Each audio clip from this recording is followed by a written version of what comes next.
Ciao a tutti e bentornati sul mio canale, io sono Nicola e in questo video andremo a vedere come sostituire l'olio e il filtro olio motore dalla nostra Aprilia Shiver. Per l'occasione ho deciso di comprare un Bardal XTC C60 della gradazione consigliata dalla casa madre, vale a dire un 15V50, mentre per il filtro olio ho deciso di comprarne uno originale Aprilia. Il tutto l'ho comprato dalla concessionaria ufficiale ABC Motors di Daniele Carboni e ve la consiglio perché mi sono trovato molto bene sia come prezzi che come tempi di spedizione. Buona visione!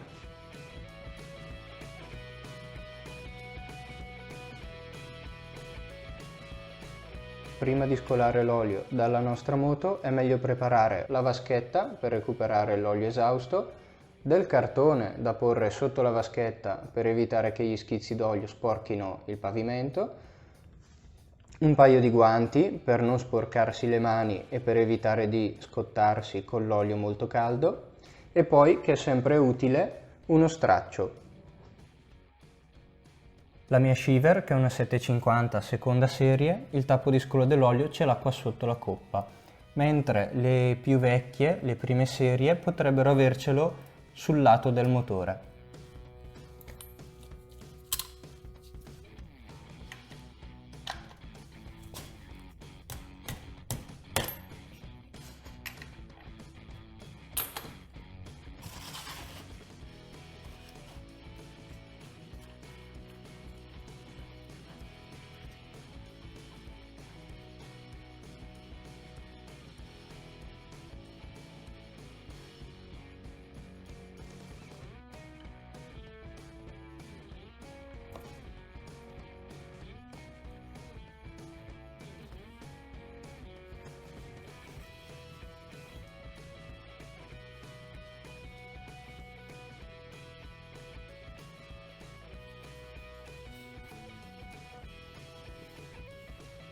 Mentre scendono le ultime gocce d'olio, prendiamo il tappo di scolo dell'olio motore e tiriamo via la rondella in rame. Se vedete come questa qua, che è un po' sfondata, che è stata pressata un po' troppo qua sui lati, che insomma è usurata, la prendete e la buttate via, ne prendete una nuova. Mentre il tappo di scolo sulla sommità presenta una calamita per trattenere le impurità che ci sono nell'olio motore, impurità metalliche ovviamente, e come potete vedere non presenta particolari residui metallici e da questo si può dire che il mio motore gode di buona salute. Dopo aver cambiato la rondella al tappo di scarico, prendiamo lo straccio e andiamo a pulire bene la sede del tappo.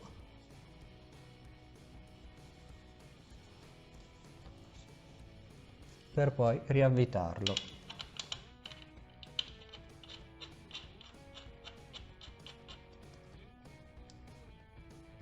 A questo punto, per stringere il tappo, userò una chiave dinamometrica, sempre con la bussola da 22 mm, e il tappo di scarico dell'olio va tirato a 19 Nm.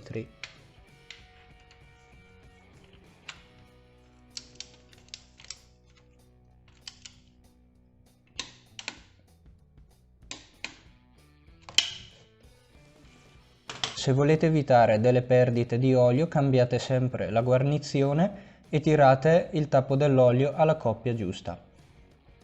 Il filtro dell'olio invece si trova nella parte anteriore della moto e nel mio caso è un po' nascosto perché davanti ho la centralina dell'ABS, mentre quelli che non hanno l'ABS faranno meno fatica a tirare via il filtro.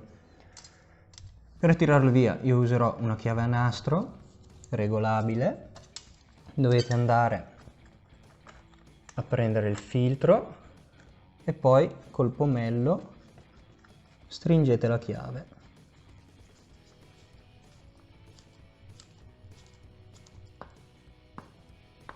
Ok, stringete bello forte più che potete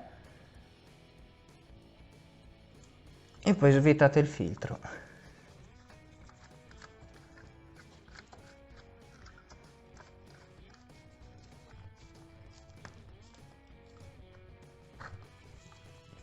Ecco, se stringete poco il pomello, il nastro non farà una buona presa sul filtro e slitterà. Perciò stringete sempre bene.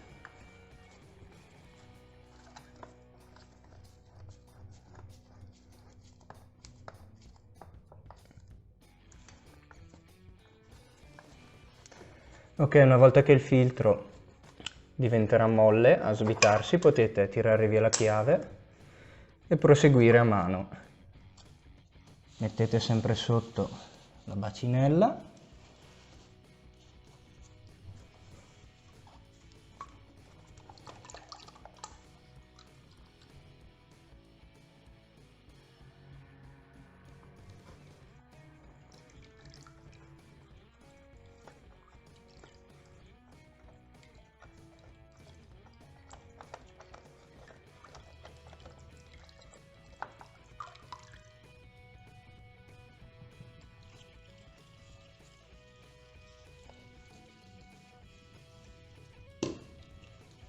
Ok, intanto che scendono le ultime gocce d'olio, prendete il filtro nuovo e con un goccio di olio motore nuovo, adesso in video non so se si vede, con un goccio di olio motore nuovo andate a sporcare la guarnizione.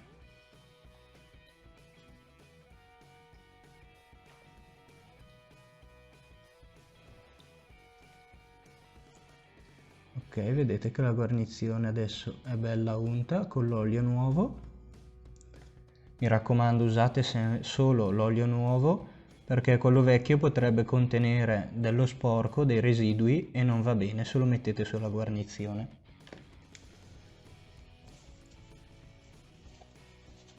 Con lo straccio poi andiamo a pulire il basamento del motore dove va a appoggiarsi la guarnizione.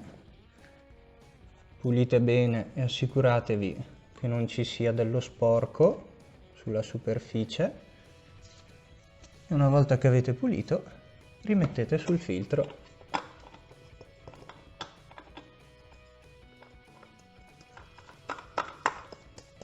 Bene, adesso che il filtro lo abbiamo appoggiato, l'abbiamo fatto arrivare in battuta, dobbiamo tirarlo e lo stringete bene a mano.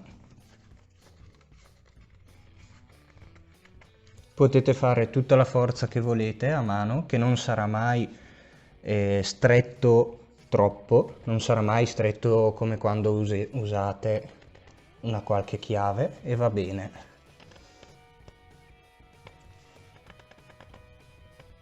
Stringete bello forte, assicuratevi di aver stretto con tutta la forza che avete e siete a posto. Mi raccomando, non stringetelo a chiave perché poi la volta dopo che andrete a sostituire il filtro, se stringete a chiave e stringete con troppa forza, farete una fatica disumana per tirarlo via. Ultima cosa, prima di passare a riempire il motore con l'olio nuovo, prendete lo straccio e andate a pulire dove sono rimaste le chiazze d'olio, sia sul filtro dell'olio, sia dove c'è il tappo di scarico. Se fate fatica a pulire o volete pulire più a fondo, potete usare anche del pulitore freni, sempre in accoppiata con lo straccio. Arrivati a questo punto, dopo aver scaricato l'olio esausto e aver cambiato il filtro dell'olio, possiamo passare a caricare l'olio nuovo nel motore. Per farlo dovremo aprire il tappo di carico, che è questo qua,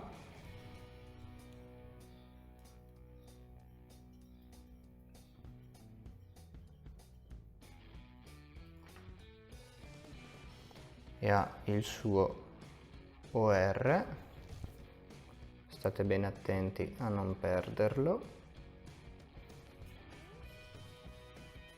e poi carichiamo l'olio.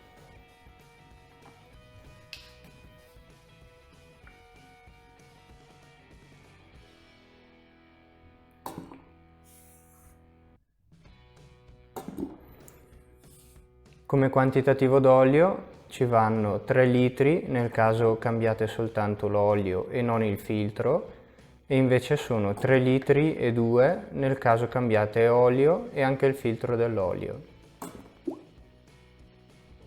Bene, siamo quasi al lavoro ultimato e l'ultima cosa che ci resta da fare è fare una prova su strada e scaldare bene il motore. Questo perché l'olio scaldandosi aumenta di volume e perciò il suo livello va fatto a motore caldo.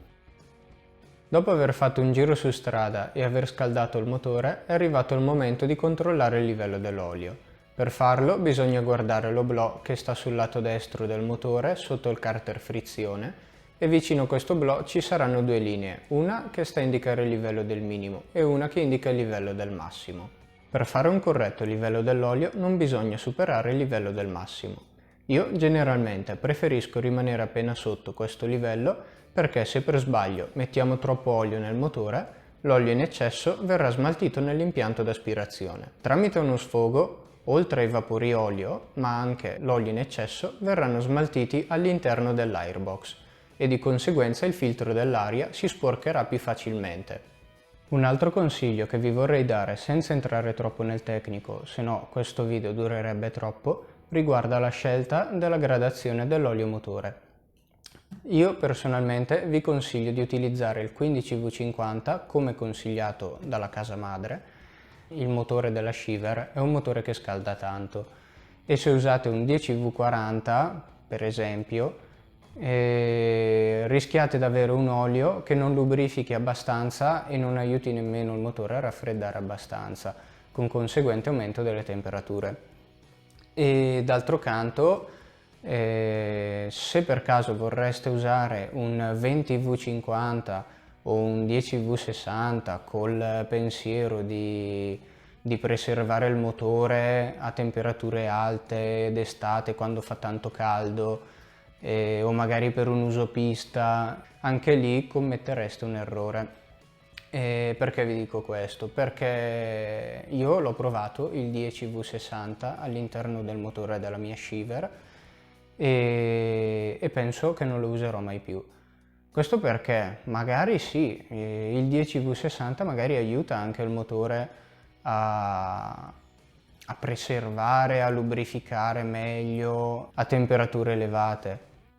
Però ho riscontrato che tirando un po', stare a giri alti, il motore rimaneva un po' frenato e quando state andando al massimo, per esempio sugli 8-9 mila giri motore, sentite proprio col 10V60 che il motore rimane un po' frenato. Quando andate a accelerare non è pronto, non è fluido come quando ha dentro il suo olio giusto, quindi il 15V50.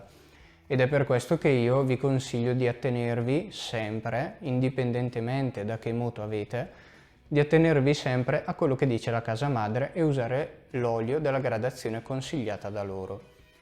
E ultima cosa, prima di concludere il video, non dimenticatevi, quando scaricate l'olio esausto dalla vostra moto, non buttatelo nei tombini, non buttatelo nel lavandino, non buttatelo in posti strani, recuperatelo sempre in un recipiente e portatelo a smaltire dove lo smaltiscono. Se nell'isola ecologica del vostro paese ritirano l'olio esausto, portatelo a loro, o se no portatelo in un'officina e ci penseranno loro a buttarlo via. Fate i bravi ragazzi e buttatelo dove si può buttare.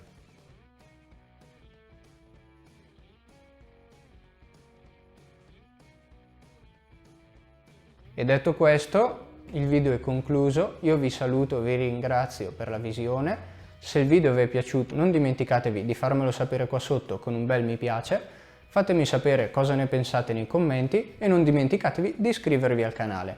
Noi ci vediamo al prossimo video, ciao a tutti!